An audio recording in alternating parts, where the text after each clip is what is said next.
അതെ, ഇപ്പോ നിയമം തന്നെ മാറിയില്ലെന്ന്. ഒരു കോളേജ് ഓട്ടോണമസ് ആക്കാനായിട്ട് സർക്കാരിന്റെ അനുവാദം വേണോ? ഈ യൂണിവേഴ്സിറ്റി തുടങ്ങാനായിട്ട് സർക്കാരിന്റെ അനുവാദം വേണോ? കേന്ദ്രത്തിന്റെ അനുവാദം മേടിച്ചപ്പോൾ. അപ്പൊ ഇത് മാറി. അന്നത്തെ സാഹചര്യമല്ല. നിങ്ങളിപ്പോ അതുകൊണ്ട് പഴയ കാര്യം അതുപോലെ പറഞ്ഞിരുന്നാൽ എങ്ങനെയാ? അപ്പോ ശരി, ഇത് അനിവാര്യമാണ് വരുന്നത്. എന്നാൽ പിന്നെ നമ്മുടെ നിയന്ത്രണത്തിനുള്ളിൽ അതിനെ നിർത്താൻ പറ്റുന്ന എന്തെങ്കിലും രീതിയുണ്ടോ എന്നുള്ളൊരു പരിശോധന നടത്തുന്നത്. അതിനിയും ചർച്ച ചെയ്യേണ്ടി വരും. ഇനി സ്വകാര്യ യൂണിവേഴ്സിറ്റിക്കുള്ള നിയമം കൊണ്ടുവരുന്നു. നിയമം കൊണ്ടുവരുമ്പോൾ ഏതെല്ലാം വകുപ്പ് വേണം, ഏതെല്ലാം നിയന്ത്രണം വേണം, അങ്ങനെ പറ്റൂ. നിങ്ങൾ മാറി നിന്നിട്ടുണ്ടെങ്കിൽ നിങ്ങളുടെ അനുവാദവും വേണ്ട തുടങ്ങാനായിട്ട്. അതെ, പറയാനുള്ളത് തീർക്കും, ശക്തമായിട്ട് തീർക്കും. എതിർക്കുമ്പോഴേ ഇന്ത്യ രാജ്യത്തിനുള്ളിലാണ് കേരളം നിൽക്കുന്നത്. അതുകൊണ്ട് അതിന്റെ കീഴിൽ നമ്മൾ നിൽക്കേണ്ടി വരും. ഈ ആശുപത്രിയുടെ മുമ്പിൽ ആരോഗ്യ മന്ത്രി എന്ന് എഴുതി വെക്കേണ്ട വല്ല കാര്യമുണ്ടോ? വെച്ചില്ലെങ്കിൽ അപ്പൊ ആശുപത്രിയിലെന്ന് പറഞ്ഞുകൊണ്ടിരിക്കണം. ശരി, അപ്പൊ പിന്നെ അവസാനം നമ്മൾ ആരോഗ്യ മന്ത്രി എന്ന് എഴുതി വെക്കും. എന്നിട്ട് അതിനേക്കാൾ വലുതായിട്ട് പ്രാഥമിക ആരോഗ്യ കേന്ദ്രമെന്നോ ഫാമിലി ഹെൽത്ത് സെന്റർ എന്നോ നമ്മൾ അതിനേക്കാൾ വലിയ ബോർഡ് എഴുതി വെക്കും. അത്ര തന്നെ. അപ്പൊ ഇതൊക്കെ ഇതിന്റെ ഉള്ളിൽ നിന്ന് ചെയ്തു പോണ കാര്യങ്ങളാണ്. അങ്ങ് ധനമന്ത്രിയായിരുന്നു മുമ്പ്. ഈ ഇത്തവണത്തെ ബജറ്റിൽ CPI വകുപ്പുകളെ പരിഗണിച്ചില്ലെന്ന് മന്ത്രിമാർക്ക് പരാതിയുണ്ടെന്ന് വാർത്ത വന്നു. അത് അവര് മന്ത്രിമാര് പറഞ്ഞതല്ലേ, മന്ത്രിമാര് തമ്മിൽ പറഞ്ഞു തീർക്കട്ടെ. ഞാൻ എന്തിനാ മധ്യസ്ഥ വഹിക്കാൻ പോണു? പരാതി ഉണ്ടെന്നുള്ളത് ശരിയാണ്. അത് അവർക്കുണ്ടെന്ന്, ക്യാബിനറ്റ് ഒക്കെ ഉണ്ട്, സംവിധാനങ്ങളുണ്ട്, അവര് നോക്കും. നേരത്തെ ഈ അധികാര വികേന്ദ്രീകരണ കാര്യം പറഞ്ഞില്ലേ? അപ്പൊ ഈ പത്തനംതിട്ട ജനറൽ ആശുപത്രി ഈ അധികാര വികേന്ദ്രീകരണ പാർട്ടിയുടെ കൺസെപ്റ്റ് ആണല്ലോ ഈ HMC പോലുള്ള സംവിധാനം. അതെല്ലാം നോക്കൂത്തിയാക്കി ഇതിന്റെ അധികാരം എടുത്ത് ജില്ലാ പഞ്ചായത്തിന് കൊടുത്തു. ഈ ജില്ലയെ മാത്രമേ അങ്ങനെ ഓർഡർ വന്നിട്ടുള്ളൂ.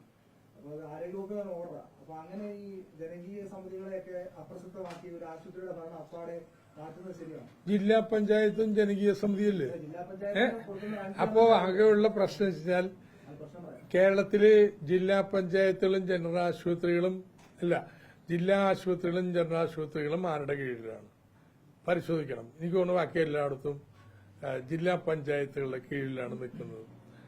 അതുകൊണ്ട് ആ രീതി ഇവിടെ കൊണ്ടുവന്ന് കാണും, അത്രേ ഉണ്ടാവുള്ളൂ.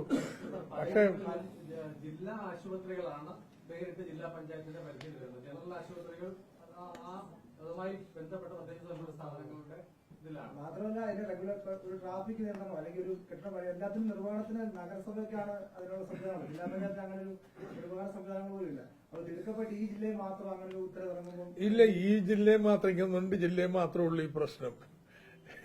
നഗരസഭയുടെ നിയന്ത്രണത്തിൽ ഇത് വരുന്നതിന്റെ വേറെ ജില്ലകളിലില്ല.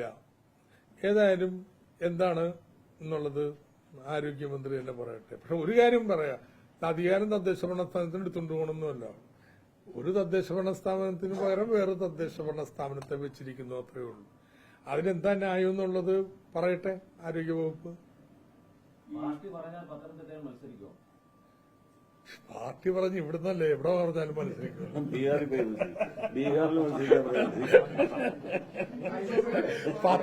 പത്തനംതിട്ട ജില്ല അത്ര മോശമാണോ?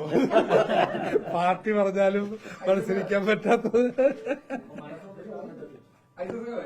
PC ജോർജ് പറഞ്ഞതേ ഐസക് ഇവിടെ ഒന്ന് മത്സരിക്കുകയാണെങ്കിൽ 3ാം സ്ഥാനത്തേക്ക് പോകുന്നതാണ് PC ജോർജ് പറഞ്ഞത്. ഞാൻ പുള്ളി ജയിക്കുമെന്ന് പുള്ളി പറയുന്നത്.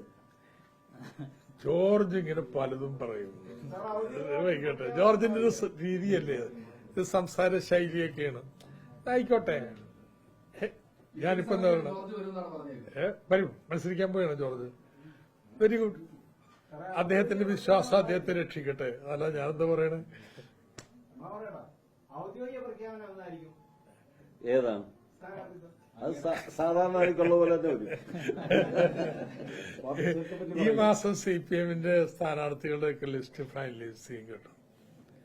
ഞങ്ങള് അതൊക്കെ കുറിച്ചുള്ള ചർച്ചകള് 10-ാം തീയതി അന്നൊന്നും തീരുമാനിക്കത്തൊന്നുമില്ല. ആരംഭിക്കാനാ പോകുന്നത്, എങ്ങനെ വേണം, എന്ത് വേണം എന്നുള്ളത്. ഏതായാലും ഒരു കാര്യം ഉറപ്പിക്കാം, സീറ്റ് ജയിക്കാൻ പറ്റിയ സ്ഥാനാർത്ഥികൾ ഓരോ സ്ഥലത്തും ഉണ്ടാവും. അതാണ് മാനദണ്ഡം. ജയിക്കുമല്ലോ, എന്താ സംശയം പോലെ ഉണ്ടോ? അത് നിങ്ങളായിരിക്കും വിചാരിച്ച 7 MLA-മാരും ലൈഫാണെന്ന്. മഹാഭൂരിപക്ഷം തദ്ദേശ ഭരണ സ്ഥാനം ഇവിടെയാണ്. പത്തനംതിട്ട പഴയ പത്തനംതിട്ടൊന്നുമല്ല. അതുകൊണ്ട് വരട്ടെ. ഒരു DCC പ്രസിഡന്റ് കൂടി കടന്നു വരികയാണ് പാർട്ടിയിലേക്ക്. അതെ, ഇങ്ങനെ പലരും വരും. ഈ പുറത്താക്കിയ ആളുകളൊക്കെ എടുക്കുന്നതാണ് ഒരു ആക്ഷേപം. ആയിക്കോട്ടെ, ഇവര് നാട്ടിലുള്ളവരല്ലേ. പുറത്ത് അന്യഗ്രഹ ജീവികളൊന്നുമല്ലോ. ഈ നാട്ടിലെ കോൺഗ്രസ്സുകാർ കൂടി ബഹുമാനിച്ചിരുന്ന വ്യക്തിത്വങ്ങളല്ലേ. അവരിപ്പം മാറി ഇപ്പുറത്ത് വരുന്നു. ഇതാ ആദ്യത്തേതാ, എത്ര പേരാ. ഇതാണ് പത്തനംതിട്ട വരുന്ന രാഷ്ട്രീയ മാറ്റം.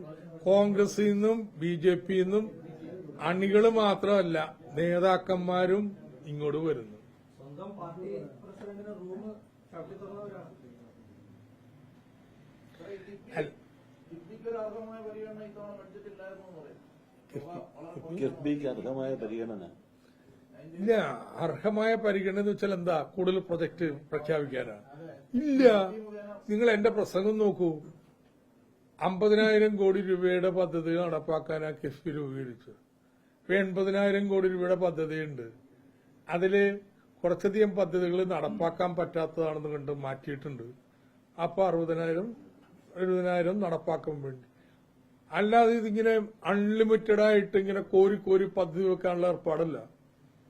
പോരാത്തിന് ഇപ്പൊ കേന്ദ്ര സർക്കാർ ഇതിനെതിരെ യുദ്ധം പ്രഖ്യാപിച്ചിരിക്കുകയാണ്. അങ്ങനെയൊന്നും പെട്ടെന്ന് കേരളം നന്നാവണ്ടെന്നുള്ള തീരുമാനമാണ്. അതിന്റെയൊക്കെ പശ്ചാത്തലത്തിൽ യെസ്, ഒരു ബ്രേക്ക് ഇട്ട് കാണും, കുഴപ്പമില്ല. സമരം നടക്കുവാണല്ലോ നാളെ. നാളെ സമരം നടക്കുവാണല്ലോ ഡൽഹിയിൽ. Very good. DMKയും സമരത്തിന് വരുന്നുണ്ട്. ഇവിടുത്തെ കോൺഗ്രസ്സുകാര് ഇങ്ങനെയൊക്കെ പറയുമെങ്കിലും കർണാടകക്കാര് തലേദിവസം അവരും കൂടി 8-ാം തീയതി ഒന്നെങ്കിൽ നന്നായിരുന്നു. പോട്ടെ, അവർ ഇന്ന് സമരം ചെയ്യുന്നുണ്ട്. വേറെ ആൾക്കാരും വരുമെന്ന്. അതേന്ന് ഇങ്ങനെ മുട്ടി നിൽക്കരുന്ന് ഇവരും കേന്ദ്രമായിട്ടൊന്നും കൈപിടിക്കണമെന്ന്. കേരളം മുന്നോട്ട് വന്നപ്പോൾ ബാക്കിയുള്ളവരും വരുന്നു. അപ്പോൾ കേരളത്തിലെ LDF ഉന്നയിച്ച ആവശ്യങ്ങൾ എത്ര ന്യായമാണെന്ന് തെളിഞ്ഞു.